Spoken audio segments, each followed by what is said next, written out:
The throne room stretched vast and cold, carved from black stone that seemed to swallow light. William stood in chains at its center, surrounded by towering figures in armor that gleamed like captured starlight. Above him, on a throne that floated without support, sat the princess. She was beautiful in a way that felt dangerous. Her skin shimmered with a faint silver glow, and her eyes were too large, too dark, like twin voids. When she looked at him, William felt like an insect under glass. This is the human. Her voice carried through the hall without effort, musical and cold. Laughter rippled through the gathered court. This is what Earth sends to represent them. William said nothing. His wrists ached from the metal cuffs, and his uniform was torn and dirty from 3 days in their holding cells. But he kept his head up. The princess leaned forward. Does it even understand our language? A tall warrior stepped forward, his armor decorated with marks William had learned meant high rank. Your Highness, the translators confirm it comprehends our speech. Its species has basic linguistic capability. More laughter. William's jaw tightened, but he remained silent. He'd been taught patience in situations like this. Keep quiet. Observe. Survive. Basic, the princess repeated, as if tasting the word. How disappointing. I had hoped Earth's diplomatic envoy would at least be impressive. She gestured lazily. Tell me, human, why did your world think sending one small male would convince us not to claim your solar system? The court waited. Every alien eye fixed on him with expressions ranging from amusement to contempt. William met the princess's gaze steadily. My name is William, Your Highness, he said through the translator device hanging from his neck. And I came to speak for peace. Peace.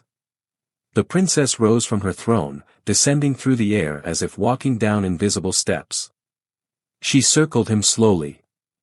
Your world has resources we need. Your people resist our rightful expansion. Yet you speak of peace as if you have any power to negotiate. She was close enough now that William could see the patterns in her skin, like constellations moving beneath silver. She was young, he realized. Perhaps not much older than his own 23 years, despite her authority. We have nothing to offer, she continued, her voice sharp. Except perhaps mercy. If your Earth submits completely. My people have something your empire doesn't, William said quietly. The princess stopped walking. The entire court seemed to hold its breath. And what, she said, each word precise as a blade, could your primitive species possibly possess that the Vrel Empire lacks? William knew this was dangerous. He'd been warned by the United Earth Council that one wrong word could mean war, or worse, his execution. But he'd also been sent because he had something they didn't expect. Hope, he said. That we can find a better way than conquest. For a moment, silence filled the vast chamber. Then the princess threw back her head and laughed. It was a beautiful sound, like crystal bells, and utterly without warmth. Hope. She turned to her court. The human offers us hope. The assembled nobles joined her laughter, the sound echoing off the black stone until it felt like drowning. William closed his eyes briefly. This wasn't going well. But then again, he'd known it wouldn't. The Vrel had been expanding through the galaxy for 3,000 years. They'd never met a species they considered equal. Take it back to the holding cells, the princess commanded, returning to her throne. Tomorrow we will hear Earth's formal surrender. If this William is the best they have, they should know when they are beaten. Guards moved toward him, but William took a breath. Now or never. I request the right of testimony, he said clearly. Every movement in the room stopped. The princess's eyes narrowed dangerously. You know our laws. Her voice was soft now, which somehow felt more threatening than her mockery. I know the Vrel Empire's code of honor allows any prisoner to speak their truth before judgment, William replied. Even humans. A murmur ran through the court. The princess studied him with new intensity, as if seeing him for the first time. You have studied our culture, she said slowly. Yes, Your Highness. The princess descended from her throne again, but this time her movement was different. Focused. She approached until she stood directly before him, close enough that William could see his reflection in her dark eyes. Most species we conquer never bother learning about us, she said. They're too busy preparing weapons that cannot harm us, or running to corners of space where we will inevitably find them. She tilted her head. Why would a human study Vril law? Because I wanted to understand who I was speaking to, William said. Your Highness, your empire has laws that speak of honor, truth, and rightful conduct. Those aren't the words of simple conquerors. Careful, human. Her voice dropped to a whisper that somehow everyone could hear. Flattery from a desperate prisoner is transparent. It's not flattery. It's observation. Something flickered in the princess's expression. Curiosity, maybe, or suspicion. She turned to her court. Very well. The human has invoked the right of testimony. By our law, I cannot refuse. She returned to her floating throne. Speak, William of Earth. Tell us why we should not take your world and everything in it. William's heart hammered, but his voice stayed steady. Because you're better than that. Immediate uproar. Nobles shouted in outrage. The guards' hands moved to their weapons. The princess raised one hand, and instant silence fell. Explain, she commanded, her face unreadable. William took a breath. Your empire's founding principles, written 3 millennia ago, speak of bringing civilization to chaos. Of elevating the worthy. Of honor in strength. He met her eyes. Taking Earth doesn't elevate anyone. We're already willing to learn from you. Learning and surrender are not the same, the princess countered. You want us to leave your world untouched, free to develop however you wish. That is not how empires function. Then maybe, William said quietly, empires need to evolve too. The temperature in the room seemed to drop. Several nobles made sounds of pure fury. The princess's expression hardened into something cold and terrible. You dare suggest the Vril Empire is imperfect? Her voice could have frozen stars. You, whose species hasn't even mastered interstellar travel, presume to lecture us on evolution. William knew he was walking a razor's edge. But he'd come too far to stop now. I suggest that any civilization, no matter how advanced, can grow stagnant if it never questions itself, he said. Your Highness, you're young. Does any part of you wonder if there's more to greatness than conquest? For a heartbeat, something vulnerable flashed across the princess's face. Then it vanished, replaced by cold fury. Remove this insolent creature, she commanded. Its testimony is complete, and it has only proven its species' foolishness. Guards seized William's arms. He didn't resist, but as they began to drag him away, he made a choice. The dangerous choice. The one his mentor had told him to save for the very last moment. Sauneth vekris assure kolvaim, he said clearly. The guards froze. Every being in the throne room went utterly still. The princess rose from her throne, her face transformed by shock. What did you say? She whispered. William met her eyes. I said, in your eldest tongue, that the stars remember when the Vril sought wisdom, not dominion. The princess descended so fast it was nearly flight, stopping inches from William. Her hands trembled slightly. That language has been dead for 2,000 years, she breathed. It is known only to the royal family and the highest scholars. It is not in any database a human could access. Her eyes searched his face desperately. How do you know the ancient Vril? William felt every eye in the chamber boring into him. This was the moment everything changed, for better or worse. Because someone taught me, he said, still speaking the ancient language, his accent imperfect but clear. Someone who believed humans and Vril could be friends, not conquerors and conquered. The princess stepped back as if struck. Impossible. No Vrail would betray our sacred language to an alien species. Not betray, William said softly, switching back to modern Vrail. Share. As a gift of hope. The princess turned to her court, her composure fracturing. Clear the chamber. Everyone out. Now. Your Highness, the tall warrior began. Now, Commander Kelris. The court emptied in moments, though William saw many reluctant backward glances. Soon only William, the princess, and 2 royal guards remained. She dismissed those 2 with a sharp gesture. When they were alone, she began to pace, agitation clear in every movement. The ancient Vrail is sacred, she said, her voice shaking. It is the language of our philosophers, our poets, our greatest leaders before we became an empire of warriors. My own mother barely speaks it. Only the royal archives preserve it fully. She whirled on him. Who taught you? William took a careful breath. Her name was Scholar Vaisha. She came to Earth 15 years ago. The princess went very still. Vaisha, the princess repeated, and William heard grief in her voice. My mother's youngest sister. She vanished during a research expedition to uncharted space. We searched for 3 years. Her eyes fixed on William with laser intensity. You're telling me she reached Earth? Her ship was damaged, William explained. She crashed in the mountains near my home. I was 8 years old. I found her before anyone else did. The princess moved closer.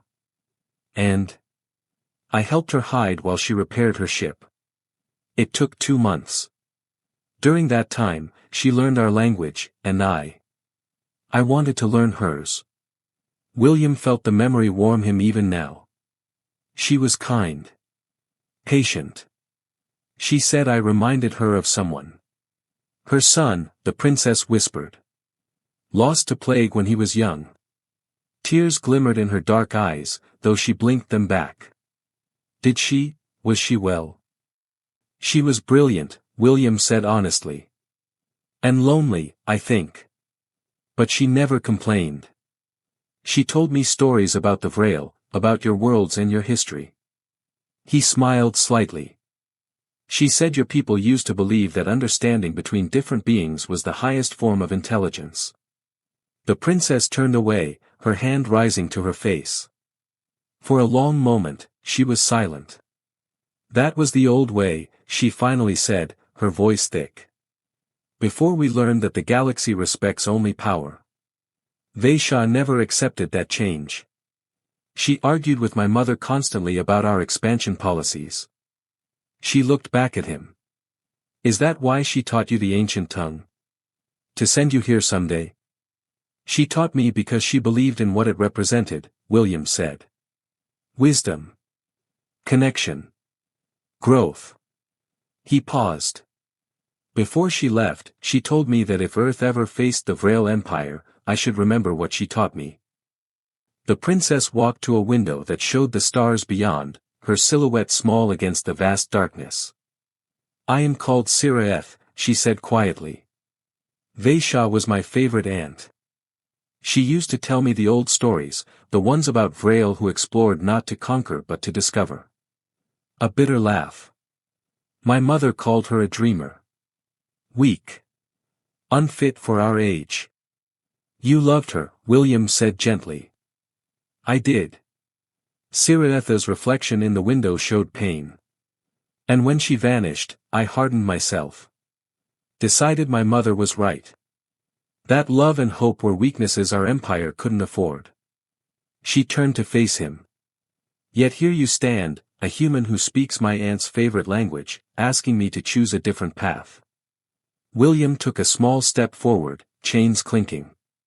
She believed you would. Someday. She spoke of me. She said her niece had a warrior's strength and a poet's heart. And that one day, you'd have to choose which one ruled you. Siraeth closed her eyes briefly. When she opened them, they held a new determination. Tell me everything, she commanded, but it wasn't cruel now.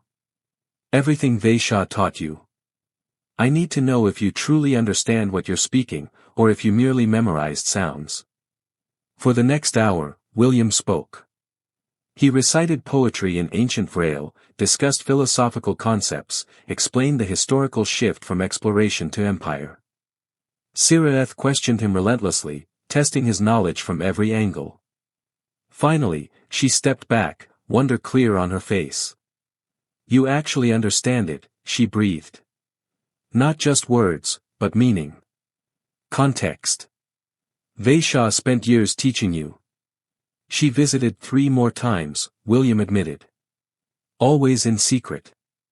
Until I was 16. Then she stopped coming. He met Siraeth's eyes. Did something happen?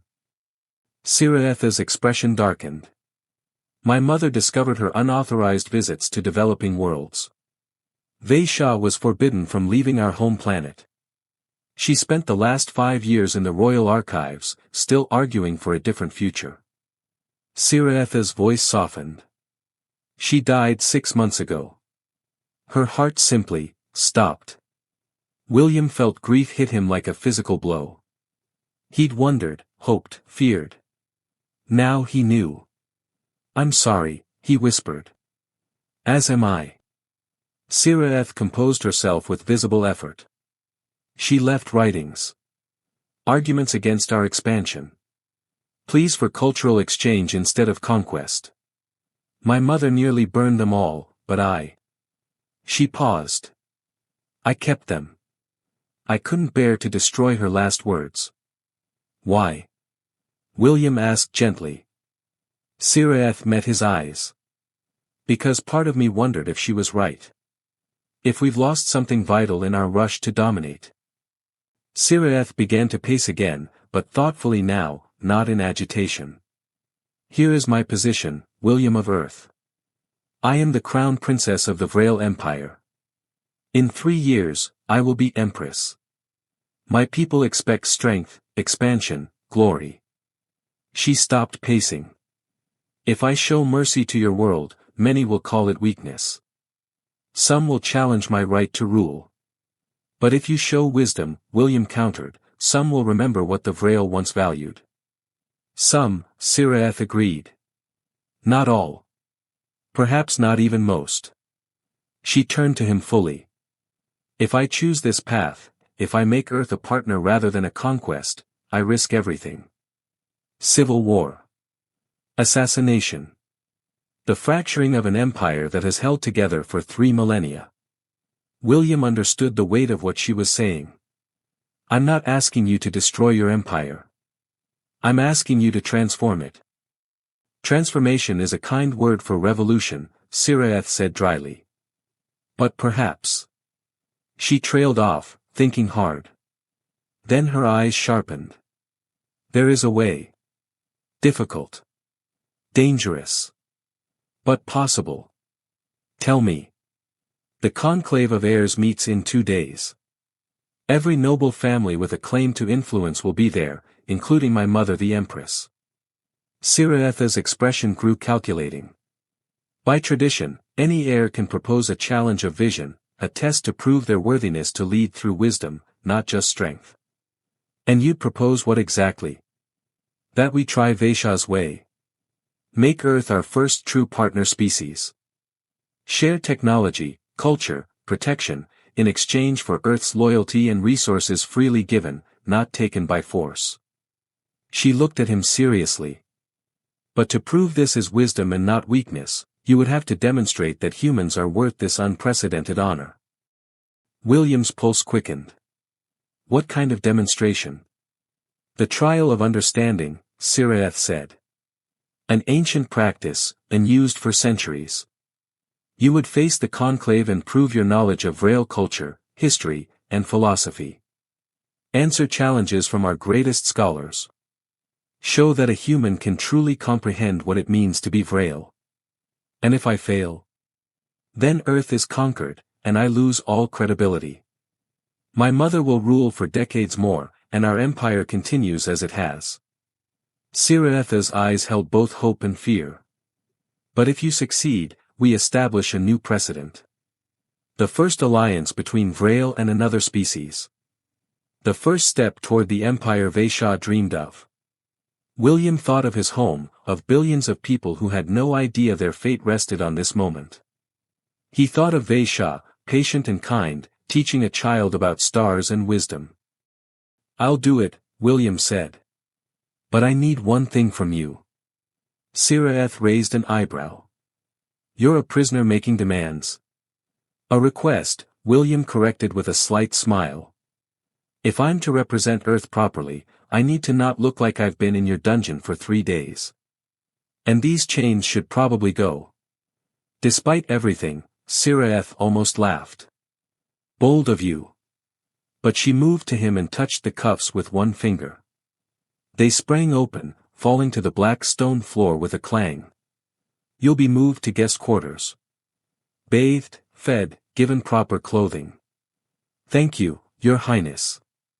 "Don't thank me yet," she said seriously. "The conclave will be merciless. Some of those nobles have studied ancient Vrail their entire lives. They will seek to humiliate you, to prove humans are inferior."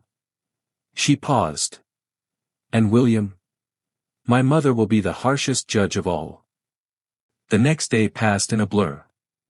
William was indeed given proper quarters, a room larger than his entire apartment back on Earth, with windows showing the vast Vrail capital city spreading below. He bathed, ate food that was strange but not unpleasant, and tried not to think about the enormity of what was coming. Siraeth visited as the planet's sun set, casting purple light across the sky. "Nervous?" she asked, joining him by the window. "Terrified," William admitted. "Good. Fear will keep you sharp." She handed him a small device. "This contains all of Vaishah's final writings. I thought you should read them. To remember why this matters." William took it carefully. "Have you read them?" "Every word." Siraeth's voice was soft. "She wrote about you, you know. Never by name, but I know now it was you. Her small human friend who saw the universe with wise eyes." She smiled sadly. "She believed in you. So I will try to as well." The conclave chamber was even more magnificent than the throne room. Tiered seating rose in a circle, filled with hundreds of Vrail nobles in shimmering robes. At the highest point sat the Empress herself, crowned and terrible, her eyes cold as space. William stood at the center, alone. Siraeth sat at her mother's right hand. She caught his eye briefly, gave the smallest nod. The Empress rose, and silence fell like a hammer. "We are told," she announced, her voice carrying effortlessly, "that this human claims understanding of our ancient tongue. That my daughter believes this warrants sparing its primitive world." Her gaze could have cut stone. "I say it is a trick. Mimicry without comprehension. And I will prove it now." She descended the tiers, each step deliberate. When she reached William, she towered over him, magnificent and merciless. "Speak," she commanded in ancient Vrail. "Tell me what makes a civilization worthy of the stars." William took a breath, then answered in the same ancient language. "A civilization earns the stars not through conquest, but through the wisdom to recognize that the universe is large enough for many voices. Power without understanding is merely violence. True worthiness comes from the courage to grow, to change, to admit that even the greatest empire can learn from the smallest species." The Empress's eyes narrowed. Pretty words. Any speech could be memorized. She gestured sharply. "Scholar Telvin. Test him." An elderly Vrail descended from the tiers, carrying an ancient text. For an hour, William was questioned, challenged, tested on poetry, philosophy, historical analysis. He stumbled occasionally, admitted when he didn't know, but answered most queries with understanding that clearly went beyond memorization. More scholars joined. The questions grew harder, more esoteric. William's voice grew hoarse, but he continued, drawing on everything Vaishah had taught him, everything he'd read in her final writings. Finally, as the chamber's light began to dim with approaching evening, the Empress raised her hand. Enough, she declared. She studied William for a long moment, her expression unreadable. Then she turned to the conclave. The human has proven adequate knowledge of our ancient ways. But knowledge is not wisdom. Understanding is not kinship. William's heart sank. He'd failed.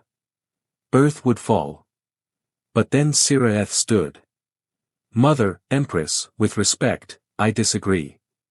Her voice rang clear. This human has proven something far more important than knowledge. He has proven that understanding between species is possible. That a human child and a Vrale scholar could form a bond strong enough to last years, to cross the stars, to change a life. She looked at William. Vaishah chose to teach him. She saw something worth nurturing. And if she was right about him, perhaps she was right about everything else she believed. The Empress was silent for a long time. The entire conclave waited, barely breathing. My sister was a dreamer, the Empress finally said, and for the first time, William heard emotion in her voice. She saw possibilities I dismissed as weakness. She looked at Siraeth. You have her eyes. Her stubborn hope. Yes, Siraeth said simply. The Empress turned back to William. If I agree to this, if Earth becomes our ally rather than our conquest, it will change everything. Other species will demand the same. Our empire will transform in ways I cannot predict. Into something greater, Siraeth said quietly. Into what we were always meant to be. The Empress closed her eyes briefly. When she opened them, something had shifted. Then let it be so. By my authority as Empress, I declare Earth under the protection of the Vrale Empire, not as subjects, but as partners. The first of what may be many. The conclave erupted in sound, some cheering, some protesting, all shocked. But the Empress's word was law. Siraeth descended to William, her face bright with relief and joy. You did it, she said. Vaishah would be proud. William felt tears on his face. We did it. Together. Above them, through the chamber's transparent ceiling, Earth hung in the darkness, small, blue, and finally safe. And William knew that Vaishah, wherever she was among the stars, was smiling. The human and the princess stood together as history changed around them, two unlikely friends honoring the dream of a scholar who had believed that understanding could reshape the universe. She had been right all along.